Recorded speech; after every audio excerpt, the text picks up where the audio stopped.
네, 안녕하세요, 여러분. 세종대 2021년 문법 기출 총정리 시작해 보도록 하겠습니다. 자, 제가 이제 진행했던 방식 그대로, 출제 유형과 그 다음에 특징, 그리고 그 특징에 따라서 이제 여러분들 어떻게 공부하셔야 되는지 공부에 대한 전략, 방향 설명드리고 또 이제 각 문항 별로 분석하고 해설해보는 시간 갖도록 해보겠습니다. 자, 그래서 이제 우선은 이제 세종대 같은 경우는 유일하게 이제 문법 출제 문항 수가 무려 60문제 중 30문제, 무려 이제 절반을 차지하고 있는 학교입니다. 우리 독해보다 이제 문법 비중이 높은 유일한 학교라고 할 수 있어요. 출제형은 두 가지입니다. 먼저 첫 번째 빈칸형이 있고요. 두 번째는 밑줄형이 있어요. 빈칸형 15개, 밑줄형 15개 이렇게 해서 30문제 구성이고요. 빈칸형 같은 경우가 밑줄형보다는 점수 배점이 높습니다. 3.2점, 밑줄형은 2.8점. 자, 이제 특징을 한번 볼 건데요. 빈칸형보다 빈칸형이 이제 밑줄형보다는 배점이 더 높기는 해요. 방금 보셨다시피 3.2, 밑줄형 2.8인데, 아이러니하게도 난이도는 빈칸형이 더 낮습니다. 자, 그 이유가 있습니다. 이제 밑에 한번 설명을 보시죠. 이제 빈칸형 같은 경우는 이제 주로 구조 문제가 많습니다. 이제 제가 수업할 때 여러 번 언급했던 부분인데요. 즉, 이 빈칸에 들어가는 게 과연 문장의 주어 자리인가, 동사 자리인가, 또는 목적어 자리인가, 또는 괄호로 묶이는 수식어 자리인가, 관계사인가, 분사인가. 그 빈칸에 대체 어떤 성분이 들어가야 되는지 그거를 파악하는 구조 문제가 많은 편입니다. 구조 같은 경우에는 이런 분석만 정확하게 해주시면 절대 어렵지 않은 문제예요. 자, 반대로 이제 밑줄형 같은 경우 어떠냐면 밑줄형도 물론 구조 분석을 통해서 풀리는 문제가 많기는 합니다. 자, 한 서너 문항 정도, 한 3개에서 4개 정도가 이 난이도가 높은 문항에 해당이 되는데 이 경우에는 지역적 내용을 묻는 편에 속한다고 할 수 있어요. 지역적이다라고 하는 건 이제 구조만으로는 풀리지가 않고 굉장히 이제 뭔가 디테일한 부분들, 특히 이제 여러분들 많이 좀 싫어하시죠. 싫어하고 많이들 어려워하시는데 뭐 관사라든가 명사라든가 또 관용어구, 수거입니다. 그래서 수거적으로 내가 이걸 알지 못했다면, 암기하지 않았다면 절대 맞출 수 없는 문제. 또한 여러분들 또 굉장히 까다롭게 생각하시는 바로 전치사. 네, 이런 4가지에 해당되는 지역적 내용을 묻는 편이에요.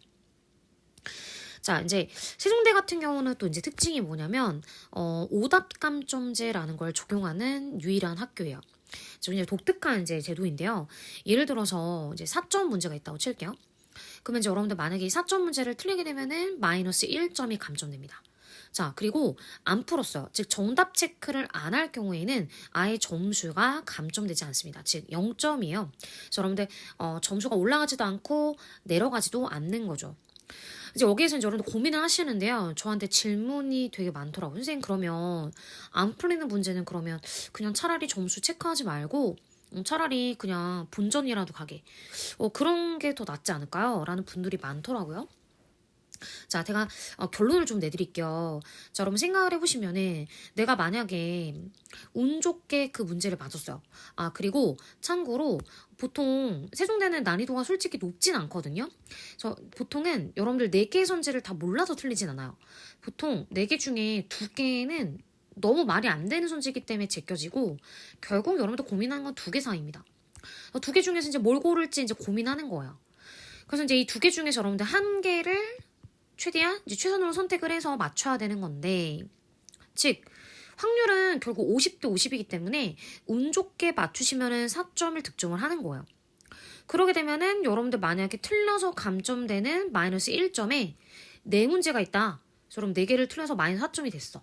근데 그거 여러분 어떻게 할 수 있어요? 메꿀 수 있다라는 겁니다. 즉 여러분들 최대한 소거해서 2개 중에 남은 것 중 한 개를 최선으로 선택을 해서 체크를 하셔야 돼요. 그래야 어쨌든 찍어서라도 4점으로 상쇄를 할 수가 있다는 얘기입니다. 자, 어쨌든간 결론이 이렇고요. 자, 그럼 이제 여러분들 세종대를 어떻게 대비하고 또 문제를 어떻게 풀어가 하는가.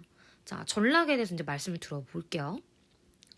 자, 유형별로 제가 2가지를 나눠봤습니다. 우선 이제 빈칸형 같은 경우는 반드시 문장의 주어와 동사를 찾으셔야 되고요. 자, 만약에 빈칸형 같은 경우에 이제 문장을 분석을 했는데 주하고 동사 없어요. 그러면 그 빈칸 자리는 주하고 동사가 들어가야 되는 자리인 거죠.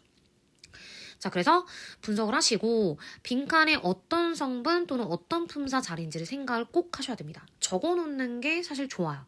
그래서 빈칸에 타동사 뒤였다면 목적어구나. 제 목적어라는 건 명사 들어간다. 이런 식으로 여러분 한번 생각을 해두시고 적어놓고 그다음 선지로 가시는 게 좋다는 얘기죠.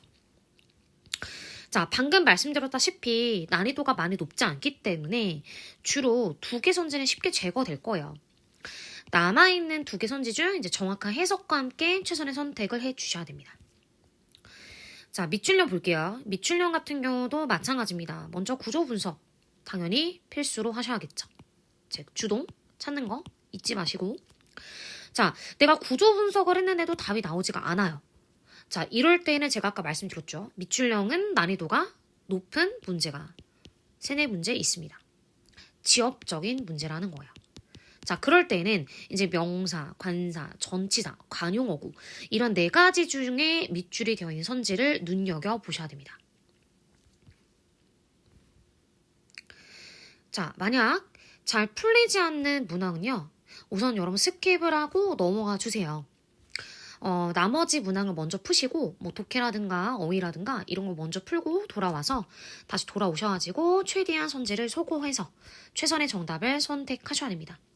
다시 한번 얘기하지만 여러분들 선택을 해서 웬만하면 찍어주셔야 됩니다. 자, 밑줄령 파트에 출제되는 명사나 관사 아예 우리가 공부했던 아예 밖의 내용에서 완전 벗어나는 내용에서 묻는 건 아니에요. 대부분은 우리가 한 번 정도는 배워봤던 내용들에서 나오는 경우가 많습니다. 제가 한번 살펴보니까 제가 봤을 때는 여러분들 명사관사 이 부분에 대해서는 공부를 하실 때 저희가 예전에 그 여러분들 중급반 과정에서요. 이제 공부하셨던 그래머 워크 1이라는 교재가 있거든요.